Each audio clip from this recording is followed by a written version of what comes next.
Hi there, I'm Richard from BeyondTheVan.com and I'm showing you my Kangoo micro camper conversion, obviously based on a Renault Kangoo van. It's a 1.5 DCI remapped to 120 brake horsepower, and fuel efficiency wise it's doing somewhere between 55 and 60 miles per gallon. So obviously for a travel van it's absolutely perfect. You've got the economy and you've got the convenience of the size of a normal car, so you can go pretty much anywhere you want to. There are a few bare essentials which I really wanted in my camper, and those being a comfy bed, somewhere to sit if it's raining, some sort of cooking facilities, running water of some sort, and a toilet for emergency use.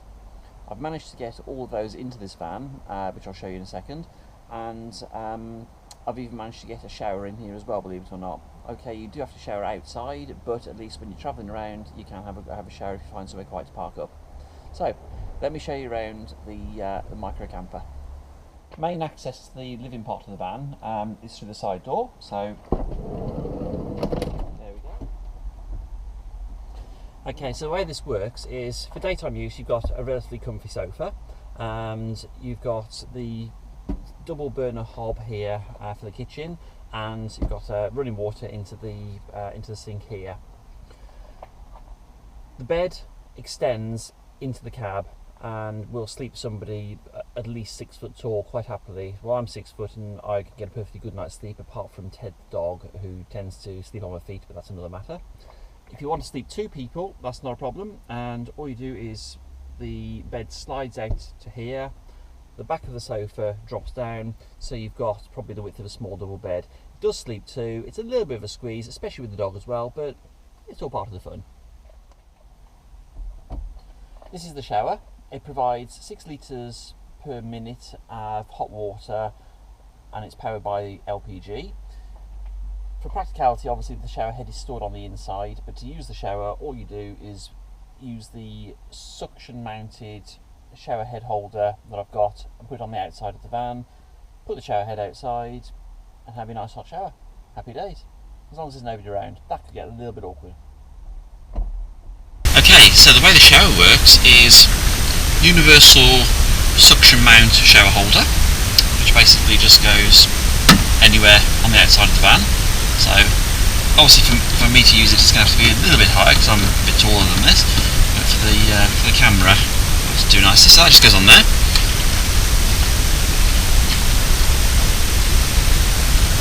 As I mentioned before, just bring the shower head out from the inside of the van. There we go. And then as soon as I flick the switch, we have the pump coming on, the LPG boiler fire up, and a shower. Just open the back door, loop around, a little bit of extra privacy.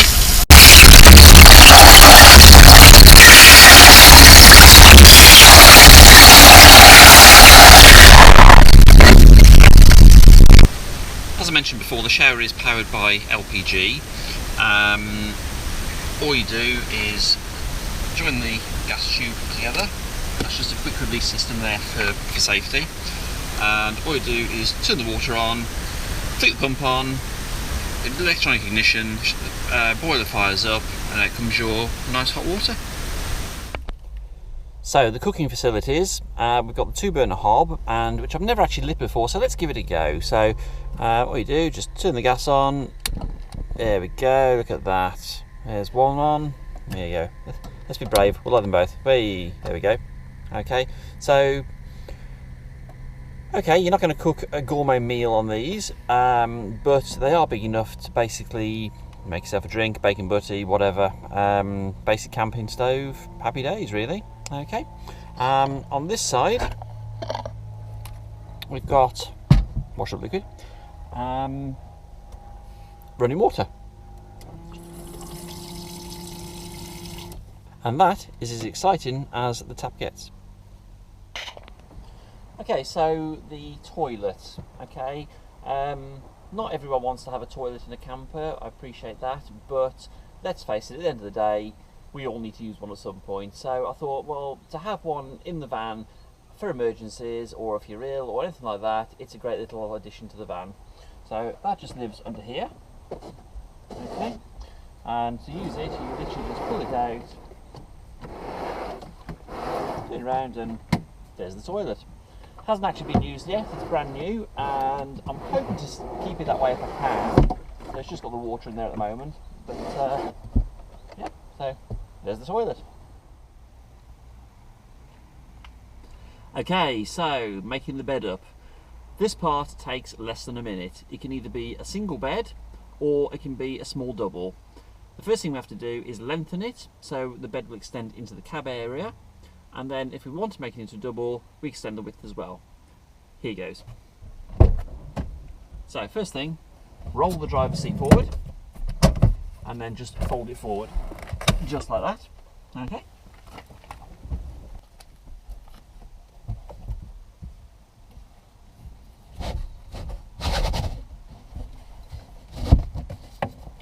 Pull the bed extension out, and then the spare sofa cushions, one there, and one there, and that's the bed extended. Approximately 6'4", I think. So bear in mind, this isn't designed to take any real weight. It'll take the weight of the dog, but really it's just for be able to stretch out and put your feet somewhere. As a single bed, the easiest thing to do probably is just to take the cushion off the back, pop it down the side, and there you go, one single bed. Okay, so to sleep 2 people in this van, it's going to be a little bit of a squeeze, but it's perfectly doable.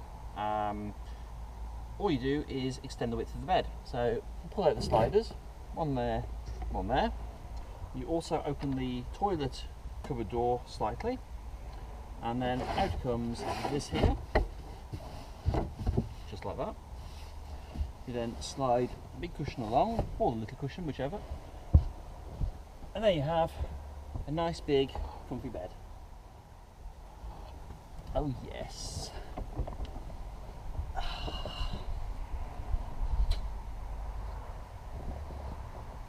This is just luxury. Well, it's better than a tent.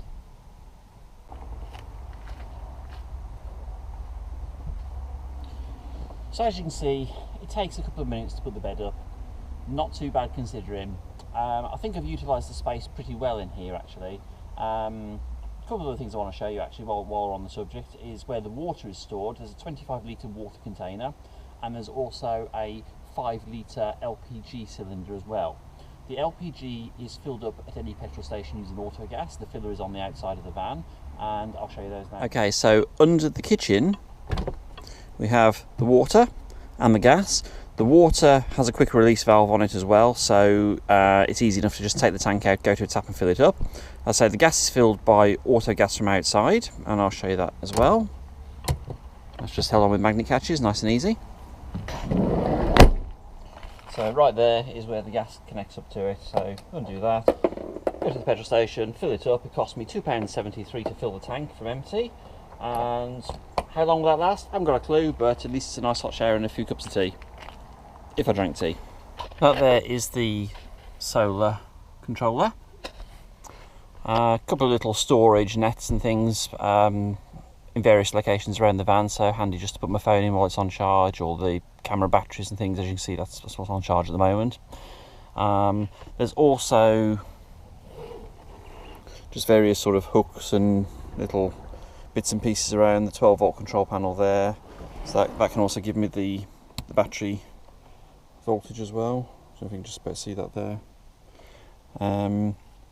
Again, laptop power supply is there, permanently wired in.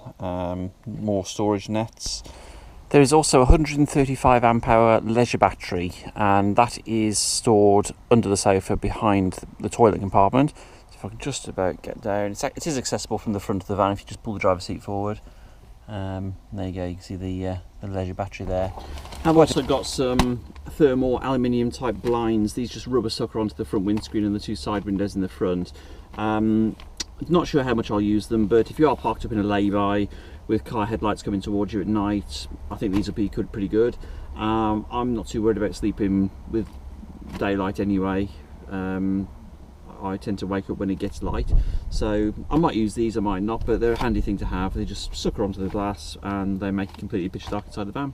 So a few of the small things I've done to the van. I've wired the sat nav in so that it's got a permanent power supply rather than to use a cigarette lighter. I've put LED bulbs in the interior lights as well.